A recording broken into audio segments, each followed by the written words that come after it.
సరే, ఇంతకుముందు మీరు చెప్పిన సమాధానంలో హృదయము మందము అవుట అనే విషయంలో, సార్ అక్కడ హృదయం మందము అన్న మాటకు స్పిరిచువల్ డల్‌నెస్ అని రాసి ఉంది sir. Can you please explain food leads to spiritual dullness with any example నేను ప్లీజ్? అది ఇంతకుముందు చెప్పాను కదా.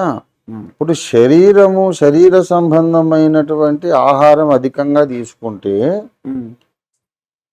స్పిరిచువల్ అవేర్నెస్ అనేది, జాగృతి అనేది తగ్గిపోతుంది. భక్తి సాధనకు ఈ కడుపు కొంచెం కాలాలి అనే నియమం ఉన్నది. హ్మ్. హ్మ్. ఓకే. చెప్పా కదా ఇంతకుముందు. అవును, చెప్పారు. భక్తి సాధన చేయాలంటే కడుపు కొంచెం కాలితేనే భక్తి బాగా సాధన చేయగలుగుతాం. హ్మ్. కడుపు నిండా మనం భోజనం చేసిన తర్వాత నిద్ర వచ్చేస్తుంది, భక్తి మీద మనసు ఉండదు. హ్మ్. అప్పుడు శరీర కోరికలు చెలరేగుతూ ఉంటాయి. హ్మ్. నిద్రపోవాలి, మెళుకు ఉంటే కూడా ఇక అపవిత్రమైన కోరికల మీద మనసు ఉంటుంది. అందుచేత ఉపవాసము అనేది భక్తికి హ్మ్. ఒక సాధనం. హ్మ్.